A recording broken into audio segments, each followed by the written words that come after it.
Aqui, a partir do capítulo 8, verso de número 9. O trecho que nós meditaremos hoje está do verso 9 até o verso de número 25, tá bom? Então mantenha a sua Bíblia aberta aí, em Atos dos Apóstolos, capítulo 8. O trecho hoje, que será objeto de nossa meditação, está entre os versos 9 a 25, ok? Beleza? Mantenha aberto aí. Bom, conversão, verdadeiras e falsas conversões. Ao longo da história da igreja, a igreja tem experimentado receber no seu seio, no congregamento dos santos, pessoas que realmente nasceram de novo, nasceram da água e do Espírito, experimentaram a nova vida de Cristo, mas também a igreja tem experimentado receber no seu seio pessoas que não experimentaram uma verdadeira conversão. E sim, somos chamados a anunciar o Evangelho, a pregar as Escrituras, a proclamar Cristo Salvador, mas desse nosso anúncio, inevitavelmente, haverá pessoas que responderão, mas não responderão em verdadeira conversão. E talvez nem elas mesmas saibam em princípio que não responderam em verdadeira conversão. E esse é um quadro que traz certas preocupações, porque falsas conversões são perigosas no corpo de Cristo, tá? E hoje nós veremos uma dessas situações que Lucas fez questão de registrar. Eu queria lembrar para vocês que Lucas registra aqui, esse período que envolve o capítulo 28 capítulos do livro de Atos, é um período que se remete a dezenas de anos da história da igreja. Mas destas dezenas de anos, Lucas pinçou alguns episódios que ele achou importante, e ele achou importantíssimo registrar esse episódio de uma falsa conversão de um homem chamado Simão, que se encontra aqui no capítulo 8 do Evangelho de Lucas. Então eu queria que você atentasse comigo, para que nós observássemos o perigo de falsas conversões. E essas falsas conversões, o contexto em que isso acontece aqui ensina-nos bastante, e também a atuação de Pedro, depois de ter tomado ciência dessa falsa conversão, nos ensina bastante. E eu espero que nós aprendamos, primeiro, que nem sempre teremos no corpo de Cristo, mesmo respondendo ao Evangelho, ou aparentemente respondendo ao Evangelho, pessoas que realmente nasceram de novo. E aí precisamos estar alertas a algumas questões, Bem como precisamos estar alertas que pode ser que pessoas que não se converteram falsamente, pessoas que não se converteram verdadeiramente, estejam em vias de tornarem-se nossos líderes e quem sabe até venham a se tornar nossos líderes. Aí isso se torna mais perigoso ainda. É esse o contexto que nós veremos, isso que está acontecendo aqui no livro de Atos dos Apóstolos, capítulo 8, versos 9 a 25, e a nossa mensagem de hoje fala sobre o perigo das falsas conversões. Tá bom? À luz disso, então, eu gostaria que você lesse comigo esse trecho. É um trecho até não pequeno, mas façamos a leitura atenta e à medida que estivermos caminhando aqui, mantenha a sua Bíblia aberta para percorrermos os versículos que leremos aqui, meditando em cada trecho, tá bom? Abra sua Bíblia comigo, Atos, capítulo de número 8, versos 9 a 25, tá bom? E a palavra de Deus nos diz assim: um homem chamado Simão vinha praticando feitiçaria durante algum tempo naquela cidade, na cidade de Samaria, tá bom, irmãos? Impressionando todo o povo de Samaria, ele se dizia muito importante, e todo o povo, do mais simples ao mais rico, dava-lhe atenção e exclamava: este homem é o poder divino, conhecido como grande poder. Eles o seguiam, pois ele os havia iludido com sua mágica durante muito tempo. No entanto, quando Filipe lhes pregou as boas novas do reino de Deus e do nome de Jesus Cristo, creram nele e foram batizados, tanto homens como mulheres. O próprio Simão também creu e foi batizado, e seguia Filipe por toda parte, observando maravilhado os grandes sinais e milagres que eram realizados. Os apóstolos em Jerusalém, ouvindo que Samaria havia aceitado a palavra de Deus, enviaram para lá Pedro e João. Estes, ao chegarem, oraram para que eles recebessem o Espírito Santo, pois o Espírito ainda não havia descido sobre nenhum deles. tinham apenas sido batizados em nome do Senhor Jesus. Então Pedro e João lhes impuseram as mãos e eles receberam o Espírito Santo. Vendo Simão que o Espírito era dado com a imposição das mãos dos apóstolos, ofereceu-lhes dinheiro e disse: deem-me também este poder, para que a pessoa sobre quem eu puser as mãos receba o Espírito Santo. Pedro respondeu: pereça com você seu dinheiro, ou melhor, seja condenado com você o seu dinheiro. Você pensa que pode comprar o dom de Deus com dinheiro? Você não tem parte nem direito algum neste ministério, porque o seu coração não é reto diante de Deus. Arrependa-se dessa maldade e ore ao Senhor. Talvez Ele lhe perdoe tal pensamento do seu coração, pois vejo que você está cheio de amargura e preso pelo pecado. Simão, porém, respondeu: orem vocês ao Senhor por mim, para que não me aconteça nada do que vocês disseram. Tendo testemunhado e proclamado a palavra do Senhor, Pedro e João voltaram a Jerusalém, pregando o evangelho em muitos povoados samaritanos. Bem, observemos aqui o contexto em que esse episódio acontece. A primeira coisa importante é que estamos falando aqui de uma cidade samaritana. Obviamente, a capital dos samaritanos, a cidade de Samaria. E eu expliquei para vocês, no último sermão, que vocês não devem lembrar, faz muito tempo, né? A não ser que vocês tenham visitado lá no YouTube, que a cidade de Samaria e os samaritanos, eles tinham uma divergência com os judeus há 1 milhar de anos, há 1000 anos aproximadamente. Eles tinham uma divergência na fé, na compreensão da Escritura. Para eles, a única Escritura considerada sagrada era a Torá, os 5 primeiros livros do Antigo Testamento, e eles divergiam em diversos pontos da interpretação do Antigo Testamento. Então, preste atenção, não estamos falando de uma cidade pagã que adorava falsos deuses. Não estamos falando de uma cidade pagã que cria em muitos deuses. Estamos falando de uma cidade que, teoricamente, tinha sua fé baseada na Escritura, ainda que numa só porção da Escritura. Numa cidade que tinha sua tradição, que, segundo eles, remontavam a Abraão, Isaque e Jacó.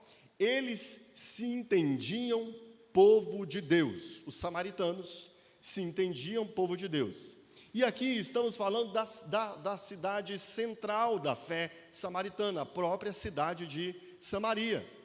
Ou seja, não se tratava de uma cultura pagã, mas de uma fé que se dizia lastreada pela Escritura, baseada na Escritura, mas não abraçava toda a Escritura e não interpretava corretamente a Sagrada Escritura. Estão comigo? Então, assim, não era um povo pagão, né? Não era um povo que adorava falsos deuses. Era um povo que pretendia adorar Yahvé, o Criador dos céus e da terra, mas que o entendia de forma deturpada e interpretava mal a Escritura. Tanto que o Senhor Jesus, no capítulo 4 do Evangelho de João, descendo a uma cidade samaritana, a cidade de Sicar, conversando com a mulher no poço de Jacó, ele vai dizer a ela, no capítulo 4, verso 22 do Evangelho de João: vós adorais o que não sabeis. Jesus, como judeu, está se dirigindo a samaritano e dizendo: vocês adoram o que vocês não sabem. E Jesus continua dizendo: nós, os judeus, adoramos o que sabemos, porque a salvação vem dos judeus. Então preste atenção. O contexto onde nós veremos aqui uma falsa conversão não é um contexto de um povo pagão, tá, irmãos? É um contexto de um povo que, teoricamente, era povo de Deus, mas o Senhor Jesus vai asseverar, dizendo: vocês adoram aquilo que vocês desconhecem, vocês não sabem, vocês adoram errado, a interpretação de vocês está incorreta, vocês desconhecem a correta visão sobre a Escritura. Esse é o contexto em que nós temos, pasmem, um mago, um homem que praticava magia, considerado o grande poder de Deus. num povo que se chamava povo de Deus, tinha um mago, alguém que praticava magia, alguém considerado a verdadeira voz de Deus a este povo. Aquele era um povo, o povo de Samaria, um povo de bastante superstição e um povo de muita credulidade. Um povo que tinha facilidade para acreditar nas coisas sobrenaturais. Parece bastante conosco, né? Nós brasileiros, né? Somos um povo de bastante credulidade, né? Se alguém disser alguma coisa com uma entonação um pouco mais cativante, uma voz um pouco mais bem, né, pronunciada, num ritmo mais emocionante, talvez você se sinta compelido a acreditar com mais facilidade, não é? E se houver purpurina, luzes e fogos, então aí a gente tem bastante facilidade para acreditar. É mais ou menos esse o contexto cultural samaritano. Embora dissessem esse povo de Deus, embora dissessem crer na Escritura, um mago era alguém que eles consideravam o enviado de Deus, o ungido de Deus. Eles tinham credulidade para acreditar no engano e nas manipulações espirituais. Um povo frágil, um povo sem consistência em sua fé, um povo que interpretava mal a Escritura, e um povo que tinha credulidade para crer em falsos mestres, em falsos profetas, em pessoas que se diziam enviadas por Deus, mas que não tinham nada de Deus. Parece com o nosso povo brasileiro, irmãos? Será que parece? Culturalmente, nós somos tendentes à credulidade, à falta de avaliação, a dar vazão a que nossas emoções e a nossa percepção errada da realidade faça que abracemos qualquer coisa que pareça ter calor, luz e fogo, né? Então a gente já se sente aí atraído naturalmente. Assim também eram os nossos primos, vamos chamar de primos, né? Não de irmãos, os nossos primos samaritanos, né? E é nesse contexto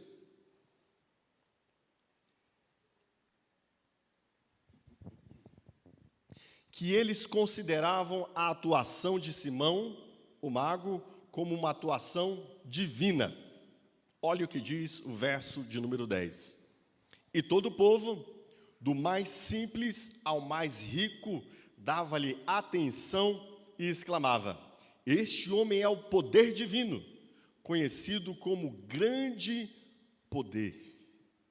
Eles olhavam para Simão, e olhe que antes de sua conversão, tá?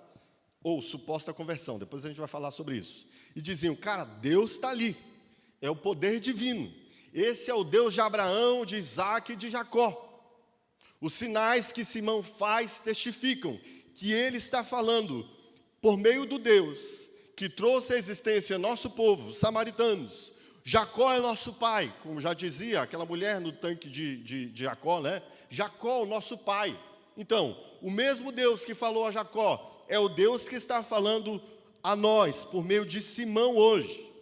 Só que Simão, ele não tinha nada a ver com Deus, embora ele não negasse estar falando, né, através desse poder divino, com grande poder. Esse falso profeta aqui, Simão, ele não negava que essa atribuição desse poder divino a ele era equivocada, embora ele próprio soubesse, obviamente, que não atuava segundo o próprio Deus.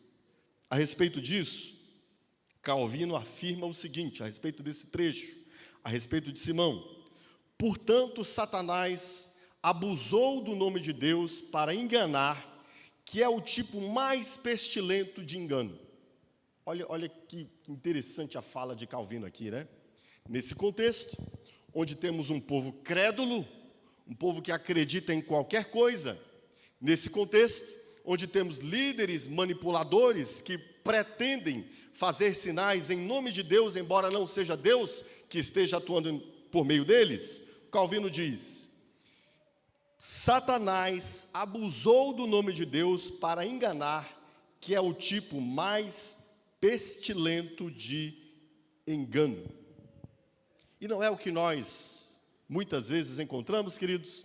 Satanás usando o nome de Deus para enganar pessoas em nome de Deus, conforme esse mago Simão, fazendo prodígios e sinais, e esses prodígios e sinais conduzindo o povo a acreditar que seu desvio da verdade é a verdade. Sua interpretação equivocada da Escritura é a verdadeira Escritura. E nesse contexto nós temos Satanás agindo de modo pestilento e enganoso, como diria Calvino. É interessante que nós observemos a admiração das pessoas pelas coisas que parecem mágicas, sobrenaturais, poderosas, né? Nós temos uma natural inclinação a nos admirarmos de coisas mágicas, sobrenaturais e poderosas. Esse é um povo que tinha a Escritura, pelo menos a Torá, mas que se deixava enganar por falsos profetas e se iludia com coisas aparentemente sobrenaturais.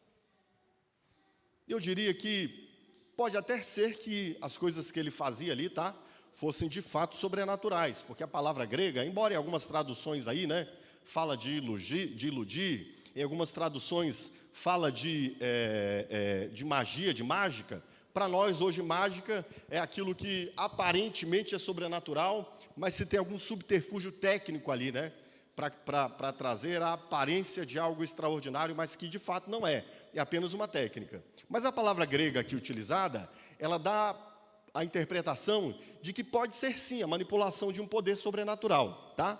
Então assim, não vem ao caso se era uma ilusão técnica ou se de fato era a utilização de um poder sobrenatural, nesse caso, obviamente, maligno.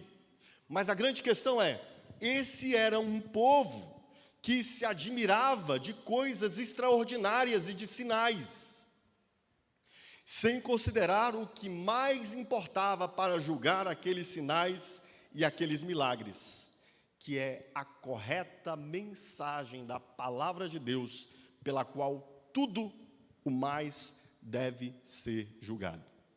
Então, percebendo aqui em que contexto a gente vai encontrar uma falsa conversão? Em que contexto, queridos? Um contexto de credulidade, tá bom? Credulidade, acreditar, digamos assim, ansiosamente em qualquer coisa que tenha lá uma aparência sobrenatural, tá? Isso é um perigo, irmãos.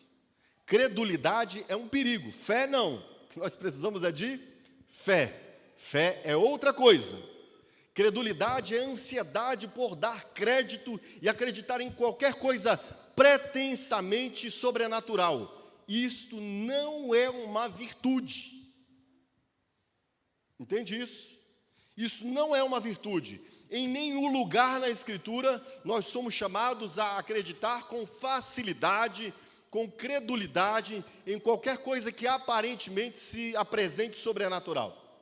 E a segunda coisa é essa estima por coisas que parecem, né, extraordinárias. Como Deus decidiu dirigir-se aos homens, queridos? Como? Pelas suas palavras. O jeito último pelo qual Deus se dirigiu ao homem foi pela palavra encarnada. Deus escolheu um jeito de se dirigir aos homens, sua palavra, e de modo último, a palavra encarnada. Mas Deus realizou sinais? Sim, muitas vezes, para testificar a sua palavra, que já foi testificada. Tá bom? E aqui eu queria que você entendesse esse contexto, e as coisas então, que veremos em seguida. Então, o que temos aqui? Um contexto de uma cidade crédula, uma cidade que, embora dissesse-se temente a Deus, não era verdadeiramente em Deus quem cria, que interpretava de modo errado a Escritura, uma cidade que tinha uma fé baseada em credulidade, que deixava-se ser instruída por Satanás, em nome de Deus. Percebe aqui? Aqueles milagres e aqueles poderes sobrenaturais não eram divinos. A palavra grega que é utilizada aqui fala na utilização de poderes sobrenaturais de não origem divina. Ou seja, era uma cidade que se deixava receber a influência maligna em nome de Deus e que, por credulidade, tinha Simão como seu líder, o seu líder espiritual, o homem que eles acreditavam ser o poder divino. Bom, dentro desse contexto, temos Filipe vindo a esta cidade. E lá, no verso de número 12, a Escritura nos fala que Filipe apresentou Cristo. Que a pregação de Filipe foi o evangelho do reino de Deus. A mensagem de Filipe era cristocêntrica, falando sobre o nome de Cristo, ou seja, a pessoa de Cristo e a sua obra. E fala-nos que aquilo que Filipe veio anunciar a esta cidade foi o reino de Deus. E muito embora vejamos tanto nos versos antecedentes, quanto nos versos subsequentes, que Filipe fez diversos sinais nessa cidade, a ênfase do verso 12 é de que as pessoas creram e foram batizadas não por causa dos muitos sinais que Filipe fez, mas sim por causa de Cristo e do evangelho e da fé, baseada na Escritura corretamente interpretada. Observe o que diz o verso de número 12. No entanto, quando Filipe lhes pregou as boas novas do reino de Deus e do nome de Jesus Cristo, o que Filipe fez? Pregou as boas novas do reino de Deus. E o que mais? Do nome de Jesus Cristo. Creram nele e foram batizados, tanto homens quanto mulheres. Percebe a ênfase de Lucas aqui? A ênfase de Lucas é que a fé que os samaritanos abraçaram e o batismo, que foi a resposta a essa fé, ela é consequente, o batismo é consequente e a fé é consequente a quê? Eles são consequentes à pregação das boas novas do reino de Deus e do nome de Jesus, o Cristo. Então, nós teremos verdadeiras conversões aqui em Samaria, tá, irmãos?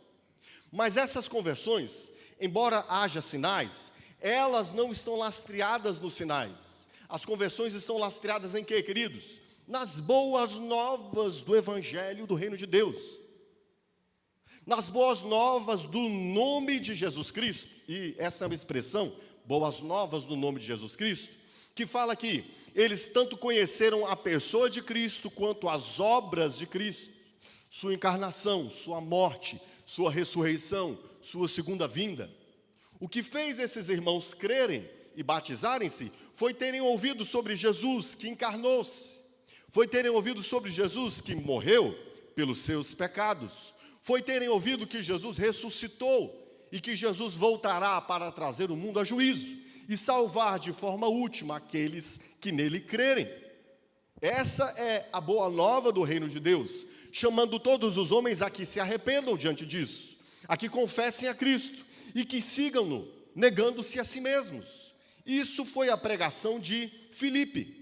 E essa pregação de Filipe, então, trouxe conversões, batismos àquela cidade. E Lucas quis enfatizar exatamente isto mesmo. Filipe fez muitos sinais em Samaria, mas Lucas ressalta a salvação sendo alcançada pela pregação do evangelho, não por qualquer sinal que tenha feito Filipe na cidade de Samaria. Estão comigo aqui, irmãos? Se Lucas quisesse ressaltar os sinais como um objeto fundamental para uma conversão, Lucas teria dito, né? Olha, depois que Filipe curou enfermos, depois que Filipe expulsou demônios, depois que Filipe fez extraordinários feitos, as pessoas creram. Mas não, a ênfase dele é: eles creram depois que ouviram as boas novas do evangelho. Depois que ouviram as boas novas do nome de Cristo. É isto que traz verdadeira conversão, verdadeiro arrependimento e verdadeira fé. Só que eu diria o seguinte: olha a situação. Um povo dado à credulidade, cujo principal líder era alguém que manipulava coisas espirituais, poderes sobrenaturais. Inevitavelmente, você teria nesse contexto, mesmo que Filipe estivesse pregando o verdadeiro evangelho e também fazendo sinais, pessoas que tenderiam a observar apenas os sinais e, por olharem apenas para os sinais, apresentariam, inevitavelmente, falsas conversões. E eu queria que você atentasse para isso que eu estou acabando de dizer. Numa situação onde, embora se tenha a verdadeira pregação do evangelho, mas também haja sinais aqui, os borbotões acontecendo, né? Inevitavelmente haverá quem olhará para os sinais, ignorará a pregação do evangelho e atentará para as coisas que lhe chamam a atenção, ao invés de atentar para a palavra de Deus, e isso produzirá falsa conversão. É o que veremos com nosso amigo, não dá nem para chamar de primo, né? Porque ele nem se converteu de verdade, Simão, tá? Observe o que diz o verso de número 13. Olha aí. Queria que você observasse no verso 13. Em que está a admiração de Simão? Em que está a admiração de Simão? Olha o que diz o verso 13. O próprio Simão também creu e foi batizado, e põe aspas nesse creu aí, tá bom? Ele não creu direito, tá? Ele fez uma oração de confissão junto com todo mundo, mas ele não creu direito. Ele foi batizado, vamos dizer assim, toma um banho, em nome do Pai, do Filho e do Espírito Santo, né? Porque ele desceu do mesmo jeito que subiu. Ele não havia nascido de novo, veremos à frente, mas tomou um banho. O batismo dele foi um bom banho. Espero que tenha sido pelo menos um bom banho, né? O próprio Simão creu e foi batizado, e seguia Filipe por toda parte. Observe a admiração de Simão.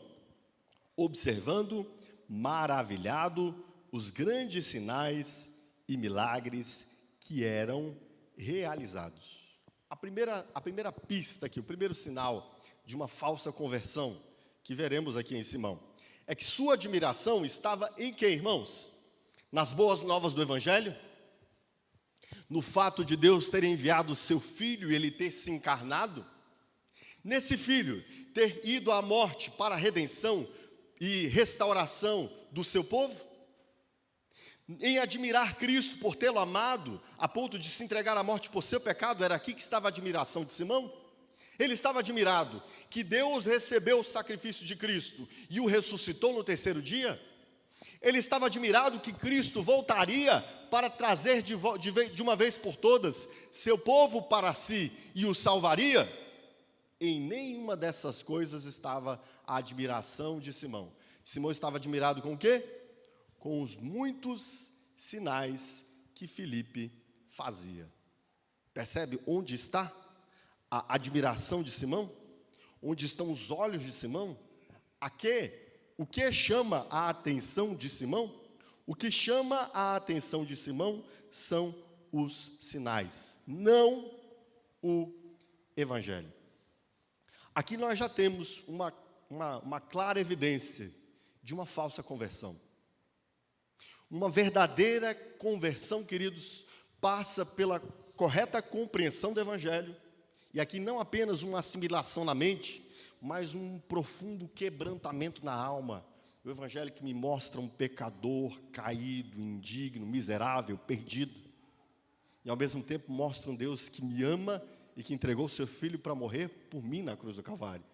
Isso traz a admiração do perdido que é encontrado, do condenado que é salvo, do morto que nasceu de novo. Seus olhos estão em Cristo, não em qualquer outra coisa que haja na esfera da vida da igreja. E pode haver muitas coisas que chamem a atenção, mas os olhos e a admiração da verdadeira conversão estão dirigidos a Cristo. Não é o caso de Simão. Seus olhos estão dirigidos aos sinais. E nós teremos um episódio onde os apóstolos descem a Jerusalém e realizam um sinal que então desmascarará esta falsa conversão de Simão. Observe o que nós temos aqui a partir do verso 14. A partir do verso 14, nós temos dizendo o seguinte: os apóstolos em Jerusalém, ouvindo que Samaria havia aceitado a palavra de Deus, enviaram para lá Pedro e João. Estes, ao chegaram, oraram para que eles recebessem o Espírito Santo, pois o Espírito ainda não havia descido sobre nenhum deles. Tinham apenas sido batizados em nome do Senhor Jesus. Então Pedro e João lhes impuseram as mãos e eles receberam o Espírito. E aqui, só para deixar claro aqui o que aconteceu, e que é esse negócio de não terem recebido Espírito.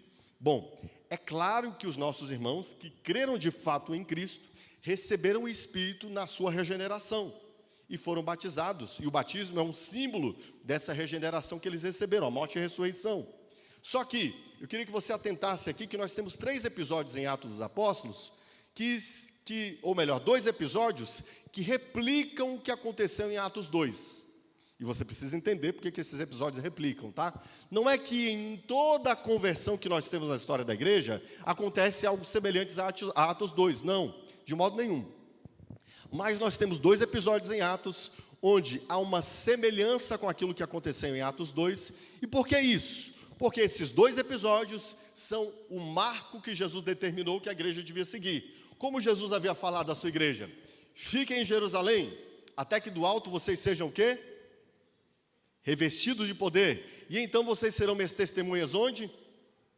Em Jerusalém. Onde mais? Judéia, que é a região de Jerusalém, obviamente, né? Depois onde mais? Na Samaria e até os confins da terra. Então, esses 2 marcos aqui, ó. Em Jerusalém, na Judéia, está tranquilo, porque aqueles que receberam o Espírito Santo em Atos, capítulo número 2, foram exatamente os judeus que viviam ali na região da Judéia e da Samaria, e os judeus que vieram das outras regiões do mundo. Mas agora, na Judéia, de Jerusalém da Judéia, tá? E os judeus que vieram das demais regiões do mundo. Mas Samaria e os gentios, que eram os confins da terra, era algo difícil dos judeus acreditarem nisso. Difícil de Pedro acreditar que sobre eles viria o Espírito Santo do mesmo modo que vieram sobre eles em Jerusalém. Então, esses 2 marcos aqui, o evangelho pregado aos samaritanos e o evangelho pregado aos gentios, foram 2 marcos onde Deus quis, digamos assim, marcar com o mesmo carimbo de Pentecostes. No capítulo 8, que é esse capítulo aqui, os apóstolos descem a Samaria para ver de perto se houve verdadeira conversão. E o que acontece ali?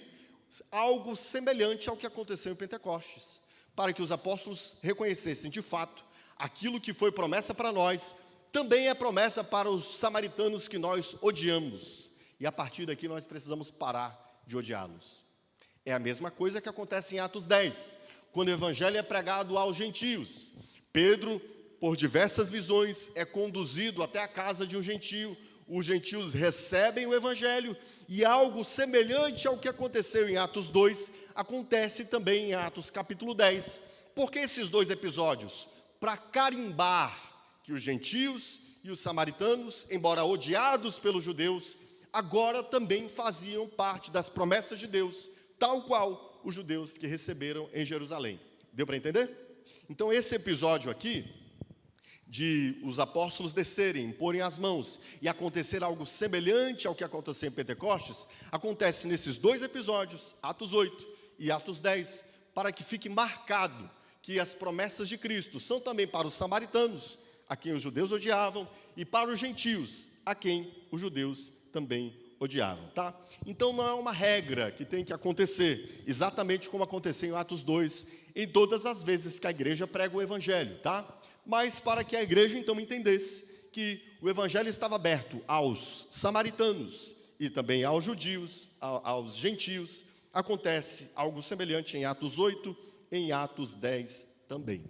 Então, tendo visto isso, quando Pedro desceu e João desceram, viram os irmãos que realmente creram, oraram por esses irmãos tiveram uma experiência semelhante àquilo que havia acontecido em Pentecoste. Então, Simão pensou, era o que eu queria, era isso que eu precisava, era isso que eu estava observando, tentando achar aqui em Filipe, e que agora percebo que é o que eu preciso para empreender o que eu quero no no avanço aqui da minha missão. Só que a missão de Filipe não era a mesma missão do cumprimento do reino de Deus. Perdão, de Filipe, não, de Simão, né?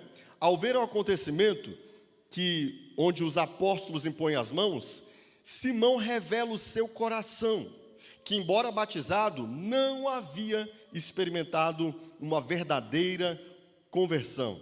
Ele ficou admirado dos sinais de Filipe e estava tentando conseguir adquirir algum poder para si. Olha a mente e o coração de Simão. Onde estava a mente e o coração de Simão? Ele estava observando Filipe, admirado dos sinais de Filipe, e tentando saber como ele conseguiria algum poder para si. E quando ele vê Pedro e João realizando aqueles sinais, ele já abre o seu coração, né? E é o que nós temos aqui no verso de número 18. Olha o que ele diz aqui. Vendo Simão que o Espírito era dado com a imposição das mãos dos apóstolos, ofereceu-lhes o que, irmãos? Dinheiro. E disse: deem-me também este poder, para que a pessoa sobre quem eu puser as mãos receba o Espírito Santo, receba esse poder aí. Pedro respondeu: pereça com você o seu dinheiro. Você pensa que pode comprar o dom de Deus com dinheiro? Você não tem parte e direito algum nesse ministério, porque o seu coração não é reto diante de Deus. O que ele queria? Ele queria parte nesse ministério.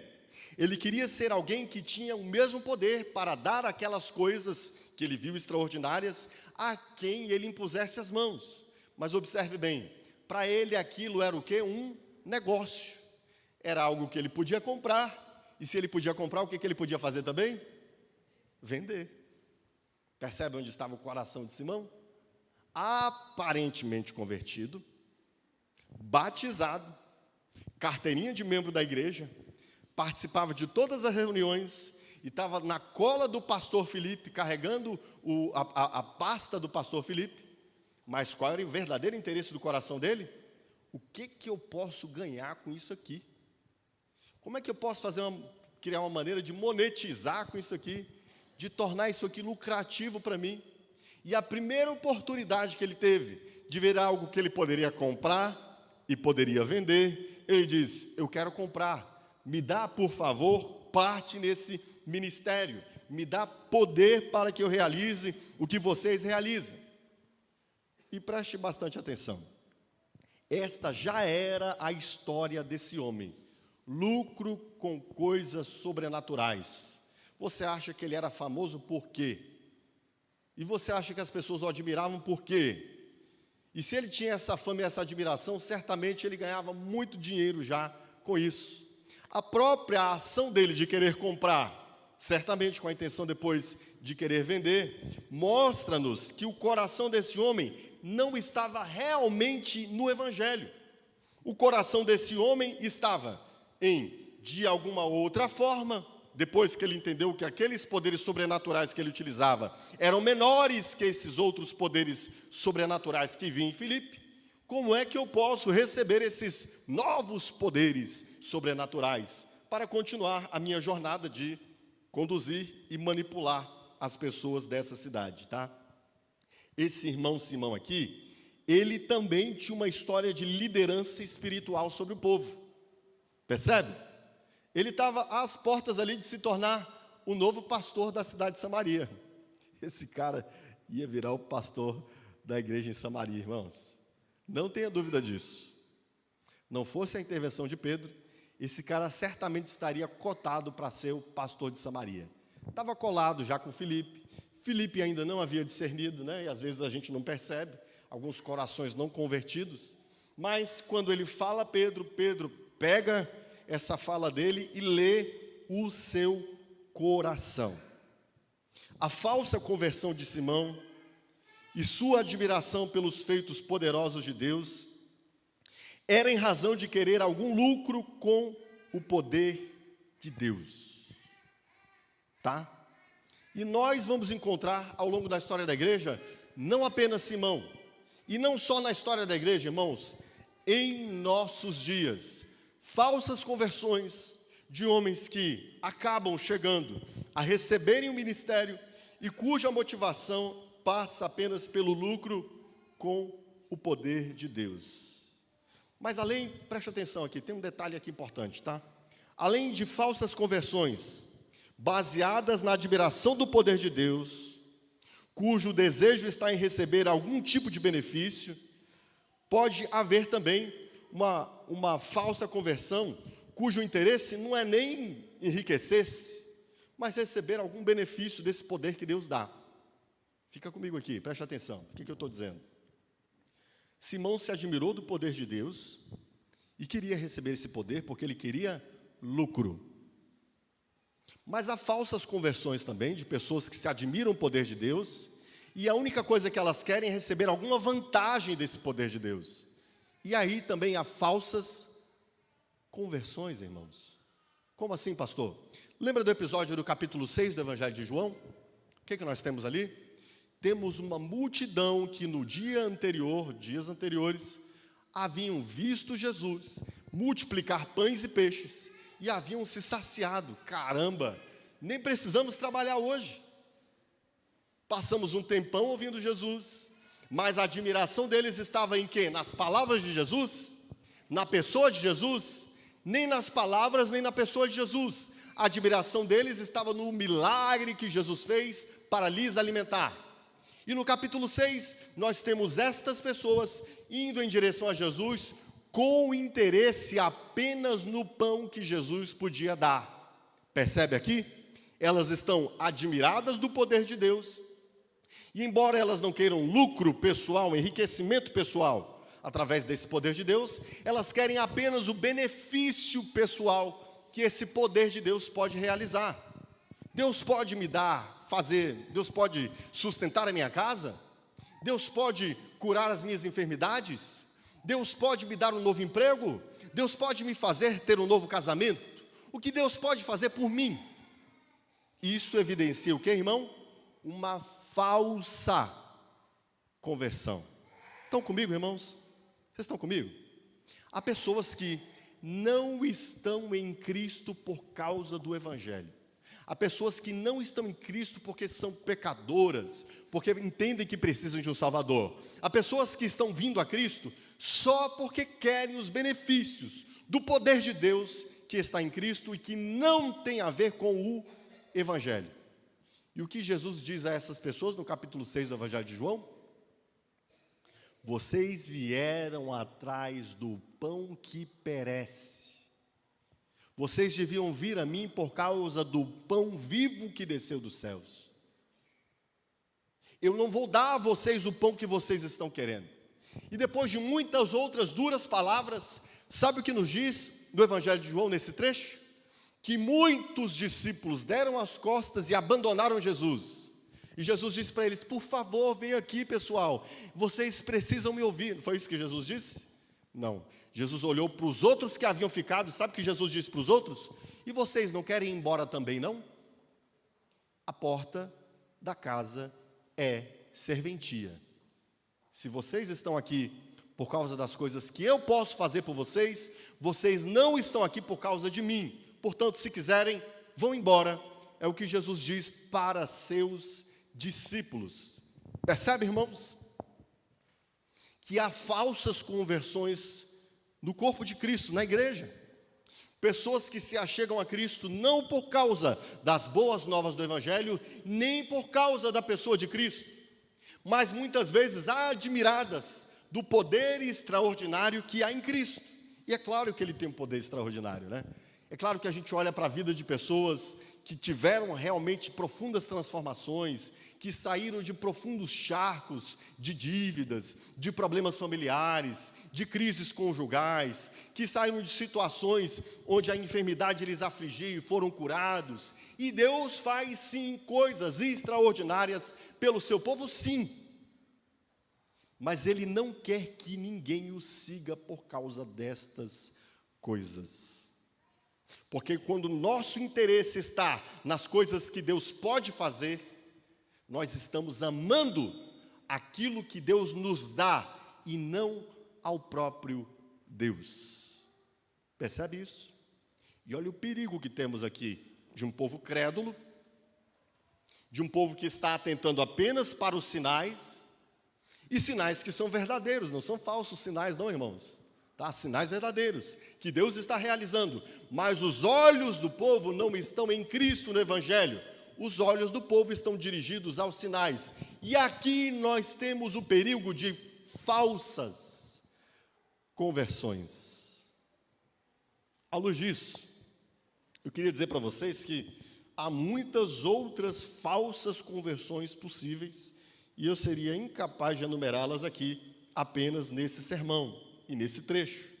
Mas eu queria retirar alguns princípios desse texto que nós lemos, para que a gente observe quando há falsas conversões. Tá? O primeiro princípio é o seguinte: uma verdadeira conversão passa por ouvir o Evangelho e compreender Cristo. Estão comigo aqui? Onde se inicia uma verdadeira conversão, queridos? Pelo Evangelho, por conhecer e ver Cristo. E como a gente sabe que é uma verdadeira conversão? A admiração, o encanto, a paixão, o amor e a beleza daquele que está pasmo diante do que viu, não está nas obras extraordinárias de Deus, mas em Cristo. Aquele que realmente se converteu, ele não está admirando sinais, riqueza, poder, uma nova vida justa e equilibrada, a possibilidade de uma vida financeira melhor, o equilíbrio emocional. Embora todas essas coisas possam ser consequência do Evangelho, ele não está admirado de nada disso. Sua admiração está em Cristo, na cruz de Cristo, em quem Cristo é e naquilo que Ele fez para salvá-lo. Entende, irmãos? É aqui que está a admiração. Aquele que realmente se converteu, ele ouve o Evangelho, olha para Cristo, e sua paixão brota por um desejo de Cristo apenas. Aqui nós temos uma verdadeira conversão. Observe Simão, de que ele se admira? Dos sinais. De que ele se admira? Do louvor que Filipe tinha, a fama que Filipe recebeu. Cara, eu queria ser assim como Filipe. Queria que as pessoas olhassem para mim, vissem que eu faço sinais, né? Agora sinais mais portentosos, mais maravilhosos. Era aqui que estava a admiração de Simão. A admiração de Simão não estava em Cristo por causa do Evangelho. A admiração de Simão estava nos sinais e no poder que isso poderia lhe trazer. Entendeu? Onde inicia-se uma verdadeira conversão? Por ouvir o Evangelho, compreender quem é Cristo e admirar-se, encantar-se, apaixonar-se por Cristo. Amém, irmãos? Olhemos para dentro do nosso coração. Olhemos para a fé que temos hoje aqui. Onde está a nossa admiração? Onde está a nossa paixão? Em quem está a nossa paixão e a nossa admiração? Não é? O que nos deslumbra é Cristo e a sua glória, sua beleza e a sua cruz? Ou quem sabe, talvez bastante semelhante a Filipe, ou melhor, Simão, nós nos deslumbremos, né, daquilo que o evangélico faz, né, de luzes e fogos, de poder e coisas extraordinárias. Aqui, se o nosso coração estiver aqui, ele não terá nascido de novo. O que mais vemos aqui como um parâmetro de uma verdadeira conversão? Uma verdadeira conversão deseja dar e não receber, porque entende que já recebeu tudo o que mais importa. Isso aqui é importante, irmãos, a gente capturar. Olhe bem, olhe para si, olhe para aquilo que você deseja, olhe para dentro do seu coração. Aquele que realmente rendeu-se a Cristo em conversão, ele não rendeu-se porque ele quer receber mais. Ah, se eu fizer isso, eu terei mais. Se eu fizer isso, eu alcançarei mais. Se eu fizer isso, eu conquistarei mais. Não. Aquele que realmente se converteu, o desejo dele agora não é receber, mas é dar. Porque aquele que realmente se converteu, ele entende que ele já recebeu o que mais importa. Ele já recebeu a vida do próprio Filho de Deus, que foi dado em lugar da sua morte. Ele já recebeu tudo que Deus tem de mais precioso, que é seu Filho. E não importa mais se nessa vida Deus não lhe dirigir a mão para lhe dar mais qualquer coisa, porque o verdadeiro tesouro de Deus ele já tem. E a resposta que ele dá em gratidão é: o que posso eu, Senhor, te dar por todos os benefícios que o Senhor me tem feito? A verdadeira conversão, ela busca dar e não, em primeiro plano, receber. Não quer dizer que nós não receberemos de Deus tudo o que Ele tem, juntamente com Cristo, como disse o apóstolo Paulo. Mas quer dizer que a inclinação primária do nosso coração, numa verdadeira conversão é: caramba, Senhor, o Senhor fez tanto por mim, o Senhor deu tudo por mim, que agora se eu tivesse 1 milhão de vidas para te dar, seria muito pouco. Entende isso? É assim que a gente percebe que é uma verdadeira conversão. Quando a gente consegue descobrir que Deus nos deu já todos os seus tesouros em Cristo, e que agora nós já temos toda a riqueza de Deus. Tanto que o apóstolo Paulo, em Romanos capítulo 12, verso 1, vai nos dizer que agora, irmãos, pelas misericórdias de Deus, eu rogo a vocês. Olha o que Paulo está dizendo: diante do evangelho de Deus, diante das misericórdias de Deus que nós já recebemos, eu rogo a vocês que vocês façam o quê?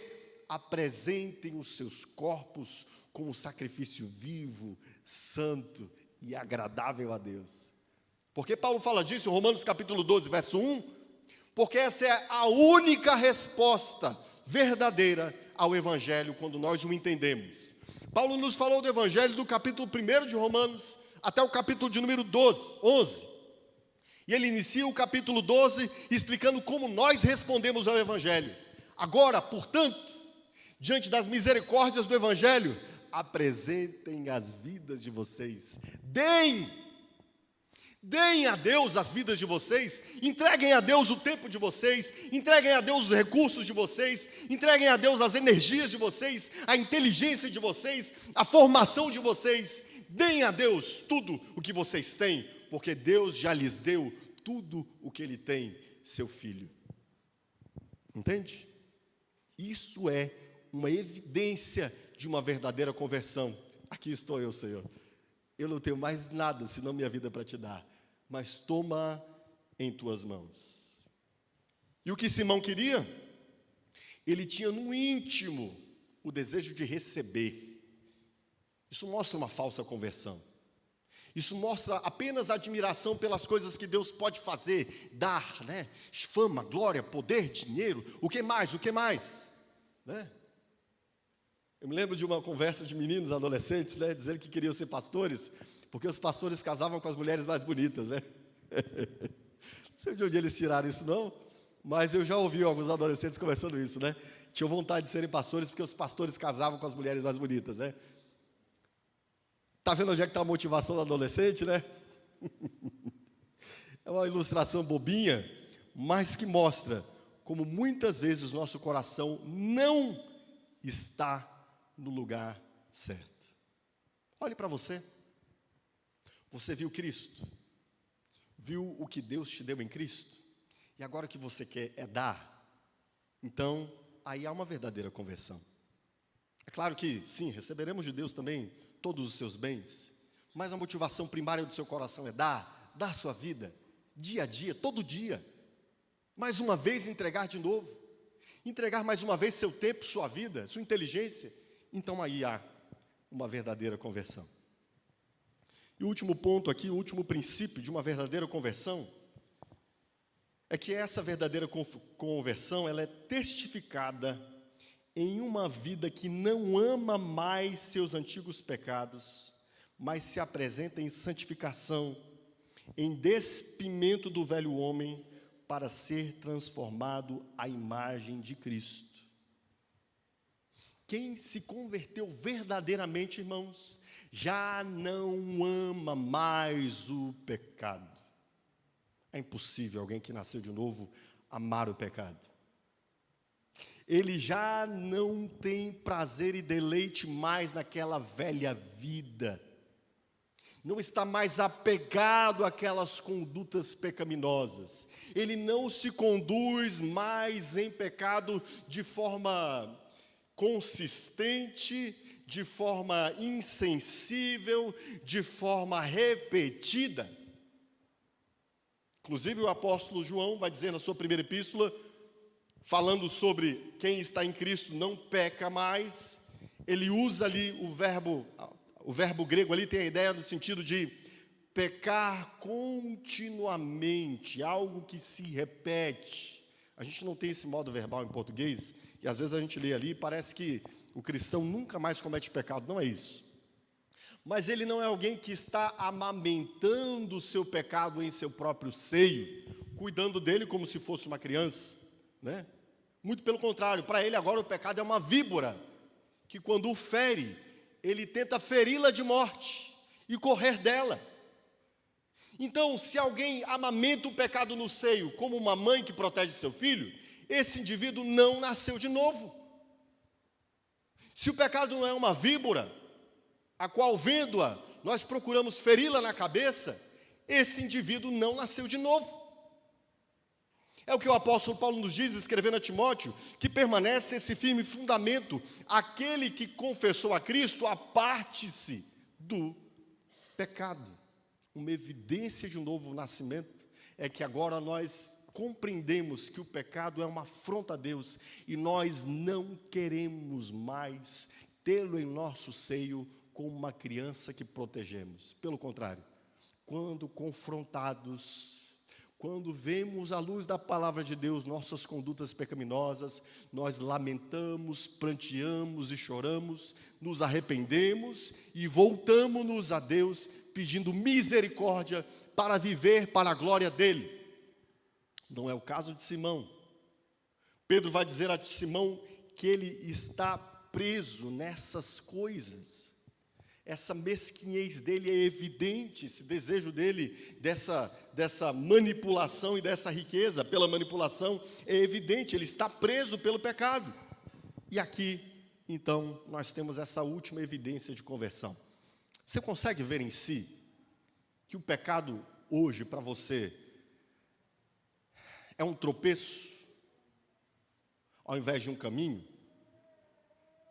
Sabe, quem já chutou a calçada, jogando bola descalço e arrancou o tampão do dedo?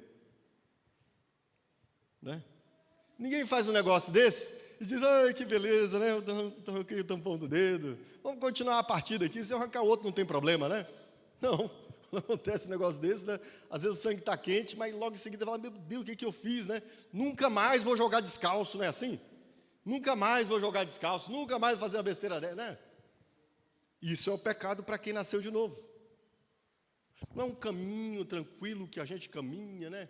E a gente passeia por esse caminho. É um acidente. É um machucado na alma.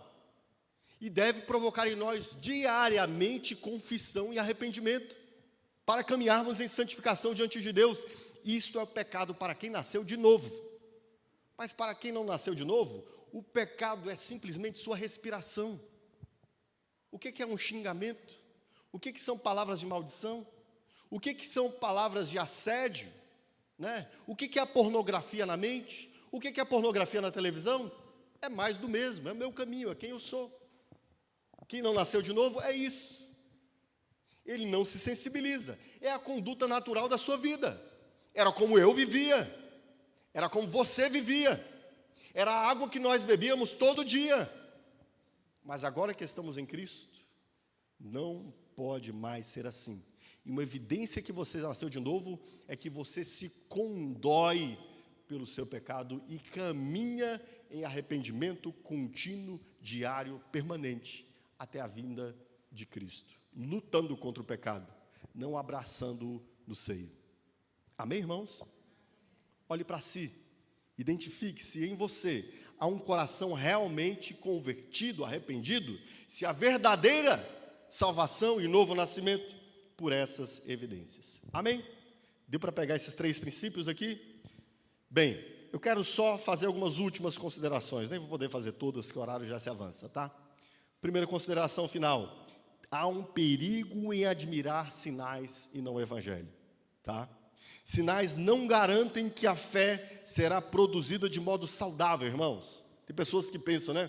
Pastor, por que nós não temos sinais hoje? Irmãos, todas as vezes que eu vou ao campo, há sinais. Quando Deus quer fazer, né? E Deus quer fazer, Deus faz quando Ele quer fazer. Eu já tive a oportunidade de orar por pessoas e elas serem curadas instantaneamente, de expulsar demônios e ver coisas semelhantes. Mas deixa eu te explicar uma coisa. A fé vem pelo ouvir a palavra de Deus. Muito pelo contrário, sinais às vezes deturpam onde nós devemos basear a nossa fé. Uma igreja saudável é uma igreja que crê por causa da Escritura. E eu vou dizer para você, sempre que você se lançar ao campo, Deus fará sinais na pregação do Evangelho, porque é assim Ele quer fazer.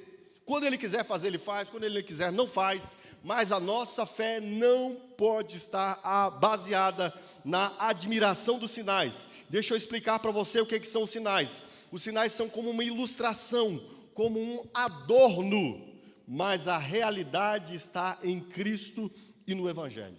Deu para entender, irmãos? O que são sinais? Uma ilustração, um adorno. E se você não crer pelo Evangelho, você crerá errado.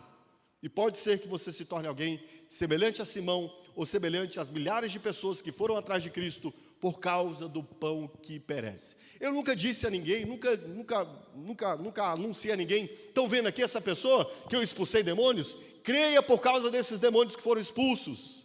Nunca. Isso não é o Evangelho. Entende? Aquilo que traz a verdadeira conversão é a fé baseada em quem Cristo é. Amém, queridos? Falsas conversões de pessoas admiradas de algo que acontece na igreja e não por aquilo que Cristo fez na cruz do Calvário. Isso é um perigo. Falsas conversões. Às vezes até verdadeiros sinais, mas há pessoas que se convertem falsamente porque estão admiradas dos sinais e não de Cristo.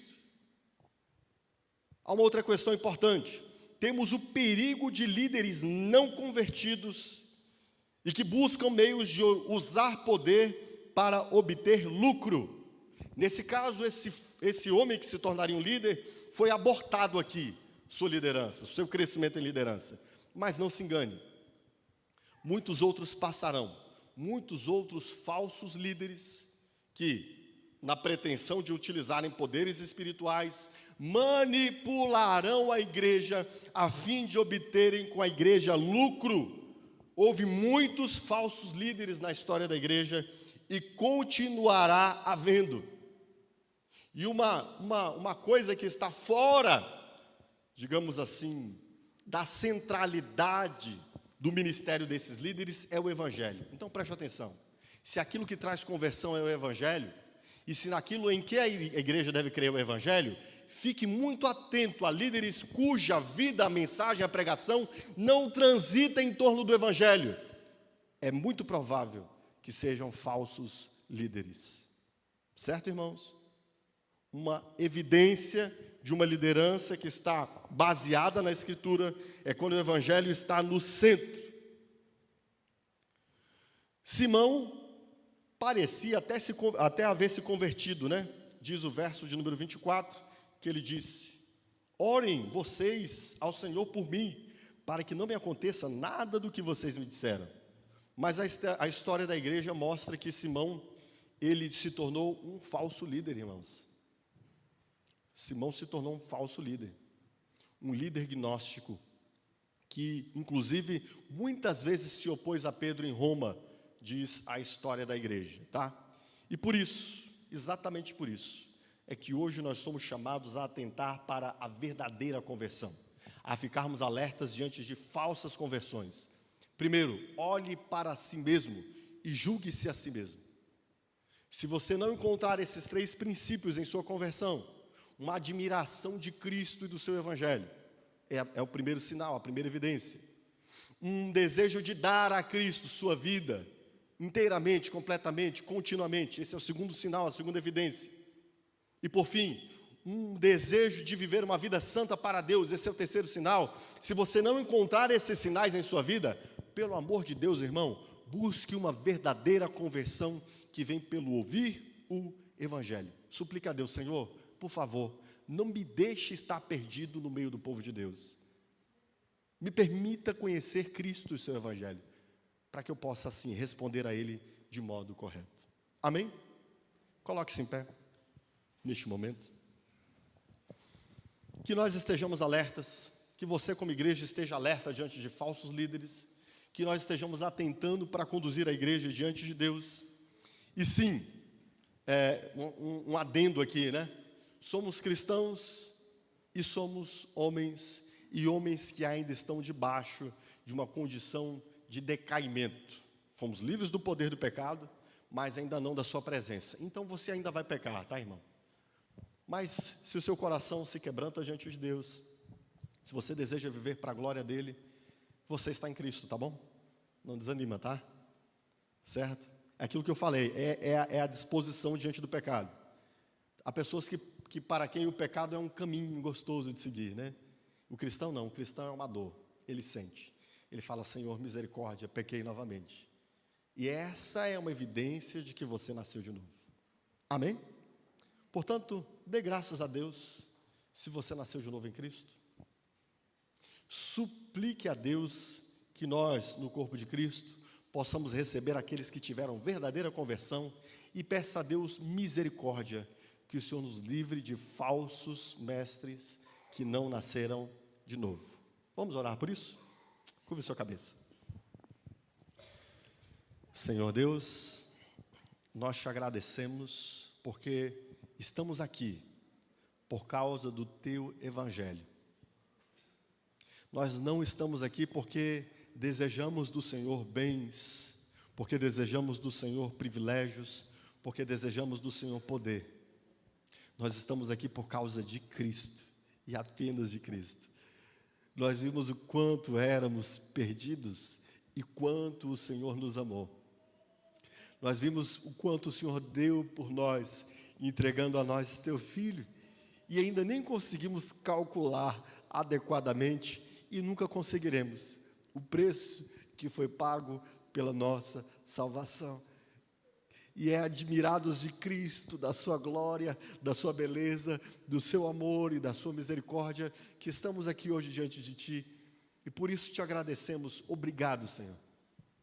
Obrigado por nos ter dado nova vida em Cristo. Obrigado por nos ter permitido aprender a amar a Cristo. Isso veio do Senhor para nós.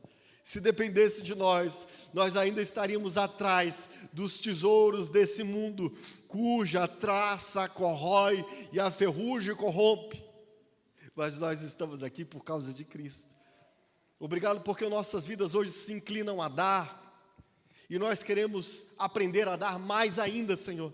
Ensina-nos a dar tudo que temos e somos. Ensina-nos a dar com interesse e dedicação. Tem-nos hoje, por favor, Senhor, diante de Ti como oferta viva, santa e agradável. É o que queremos ser. Nós não queremos ser outra coisa para Ti, senão uma oferta, senão um sacrifício de gratidão.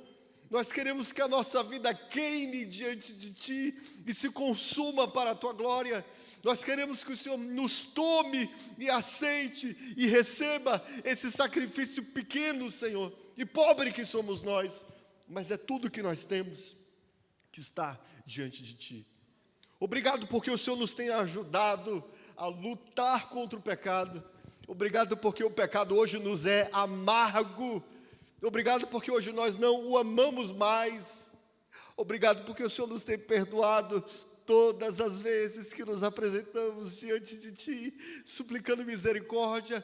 O Teu sangue derrama-se sobre nós, e nós somos mais uma vez purificados do sangue de Cristo.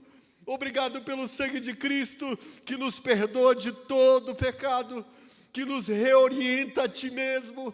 Se o Senhor não nos mantivesse lavados em Teu sangue, nós já nos teríamos perdidos há muito.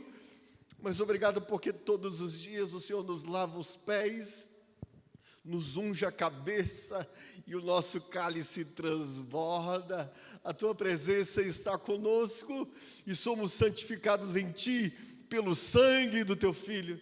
Nós te agradecemos porque isso veio do Senhor. E se há qualquer um, Senhor, em nosso meio que não tenha recebido isso ainda, cuja intenção não esteja dirigida a Cristo ainda, salva, eu te peço, revela o teu evangelho e permita que haja uma conversão e um novo nascimento, Senhor, para que não se engane no dia que se chama hoje, para que não permaneça perdido dentro da igreja, para que não fique como Simão desapercebido, que a tua palavra hoje chame o arrependimento e ele possa render-se a ti em conversão e salvação.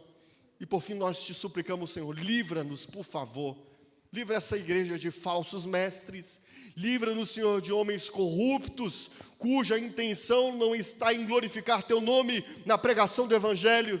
Que o Senhor permita que a tua igreja cresça saudável, com homens que te amem e te sirvam com todo o coração e cuja motivação seja a glória de Cristo. É o que nós oramos a ti e suplicamos em nome de Jesus, pelo poder do Espírito. E todos digam: aplauda ao Senhor, queridos. Deus te abençoe.